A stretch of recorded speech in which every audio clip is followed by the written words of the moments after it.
រឿងមនុស្សពីរនាក់នៅផ្ទះជិតគ្នាកាលដើមឡើយមានបុរសពីរនាក់នៅផ្ទះជិតគ្នាថ្ងៃមួយបុរសទាំងពីរនាក់បបួលគ្នាទៅដាក់អន្ទាក់សត្វដល់ថ្ងៃរសៀលកងភ្នំក៏នាំគ្នាដើរចេញទៅលុះដល់ព្រៃជាកន្លែងដាក់អន្ទាក់បុរសទី1ថាខ្ញុំនឹងដាក់អន្ទាក់នៅគល់ឈើនេះត្បិតឈើនេះមានផ្លែយប់សត្វចំណាំតែមកស៊ីផ្លែឈើនេះ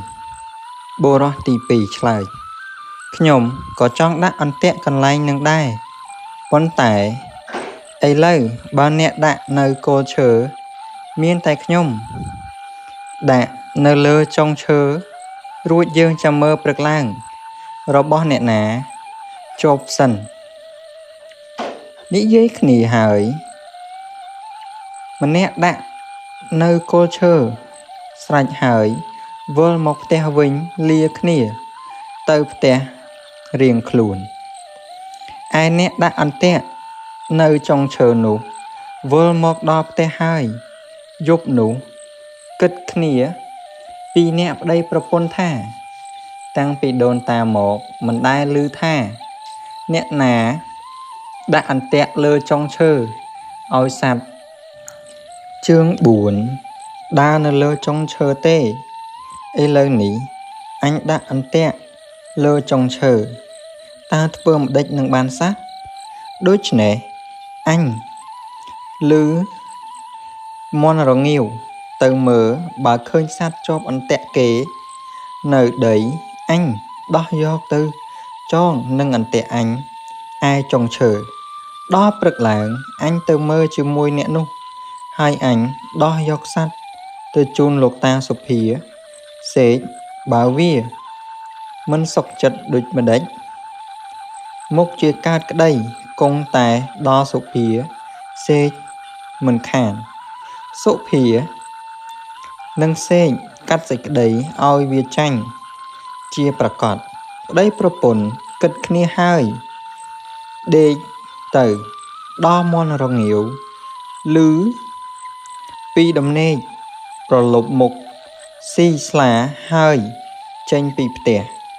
ដើរទៅដល់អន្ទាក់បានឃើញអន្ទាក់នៅដីជាប់ក្តាន់មួយក៏ដោះយកទៅចងនឹងអន្ទាក់របស់ខ្លួនរួចដំឡើងអន្ទាក់នៅដីដូចដើមក៏ប្រញាប់វិលមកផ្ទះវិញលុះព្រឹកប្រហៀមស្រាងឡើងអ្នកមួយដែលដាក់អន្ទាក់នៅដីមកស្រែកហៅឲ្យទៅមើលអន្ទាក់អ្នកមួយឆ្លើយថាកុំ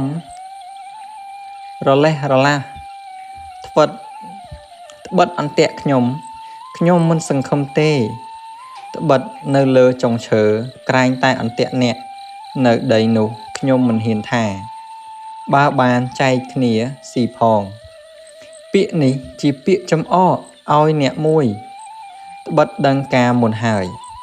អ្នកទាំងពីរនិយាយហើយចុះពីផ្ទះដើរចេញទៅលុះដើរទៅដល់មិនឃើញអន្ទាក់នៅដីជាប់សัตว์ឃើញតែអន្ទាក់នៅលើចុងឈើជាប់វិញចៅដែលជាម្ចាស់អន្ទាក់នៅលើចុងឈើថានោះមើលចោះមិនជឿខ្ញុំថាហើយកុំដាក់អន្ទាក់នៅគល់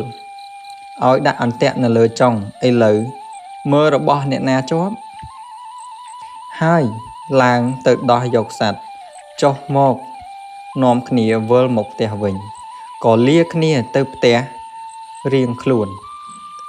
ឯចៅដែលបានក្តាន់ក៏ប្រញាប់យកទៅជូនសុភាហើយជម្រាបថាខ្ញុំហើយនឹងចៅមួយនោះទៅដាក់អន្ទាក់គ្នាផងខ្ញុំដាក់អន្ទាក់នៅលើចុងឈើអ្នកមួយនោះដាក់នៅគល់ឈើខ្ញុំនេះជាមនុស្សវាចក្តីគង់តែមកដល់លោកដូច្នេះ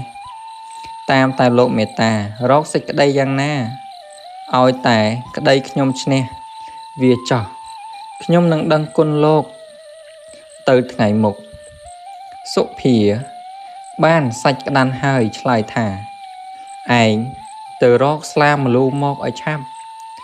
ở toàn prực nì bao vía một đằng ảnh anh bằng quạp ấy chẳng đài đá bao vía một mình toàn ảnh đừng cắt xích đây ao việt chành ban đòi nghề anh phải nhắm tới cho ai nè đại đại ăn tiện lơ côn chở lúc vô một lọt tê hai đừng hàm tội đừng hàm thông mân sóc chất có dốc xích đây ní từ đằng sụp phìa có bóng cóp xích đây đôi bóng cóp chào môn lúc bực là nẹ đai đã ăn tẹ lơ trong chơ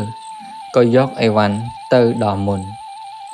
ai nẹ đã ăn tẹ nơi đây đói khôn chỉ nẹ cỏ lòng bạ tao cha đào rốc tinh ai văn pum ban pum tỏn phây canh khôn chanh kế hỏi kê dốc tô phong có rút bi phum mùi tư phum mùi ban chụp nâng sụp phia tuần xài sụp phia tuần xài sủa thả miên đầm na ấy ban chiều rút được nè chụp sân cháu nụ lại thả lục ơi ăn nất đó tục nhom bất nhổm hơi nâng nhẹ mùi tự đã ăn tẹ phong kia nhổm đã nơi cô chơi kể đã nơi lơ trồng chơi rất là từ mơ pum khơi ăn tẹ nơi đây chộp sát khơi tai ăn tẹ lơ trồng chơi chộp cái đàn môi nhóm mình sóc chất ban dọc xịt đầy từ đăng sụp phía xe kể tha nét nả dọc ai văn từ đò mồn nét nút nè hết ní ban chỉ nhóm phây ai lử kê dọc từ đò mồn nhóm hỏi được nè tam ta lục ăn đất nhóm phong sụp phía tuần xài lại tha na hơi công phây trăm tháng ngày rồi xỉa nhóm nâng nòm từ cháu nụ có ồ lúc đó ngày rồi xỉa sụp phía tuần sai từ đọp tè sụp phía xế sai xua một thả đôi một đách có du một lách đây tranh kê hai sụp phía tuần sai lại thả dương nhổm ban chì du ni bị bố à lai tay mơ trầy cảnh hà lang si slắc ẩm pal sụp phía xế thả pi chỉ đôn chỉ ta mò miền nọ ná đai khơi đai lư thả trầy cảnh lang si slắc pal tê sụp phía tuần sai lại thả pi đôn pi tá pi mai pi ơi bông cát mò nọ ná đai khơi đai lử tha on tẹn nơi đây mình chộp sạt tơ ai chộp on tẹn là lơ trong chờ vinh hỏi sát trường buồn phong đai lư tế nhẹ sọc nụ sụp phía tuần xe ngắt pum hiền đầy tọp tiền sụp phía tuần xài có cắt dịch đây ao chở để đã ăn tẹt nơi nâng đầy nè ai sụp phía xe đai ông coi phơi chia sụp phía nụ có khma đời xa luôn chỉ nẹ lốp luôn chung nôn sạch đàn có nghiêm bài mục từ một hàng trong chân chèn đôi mà lộp chạm cần đồn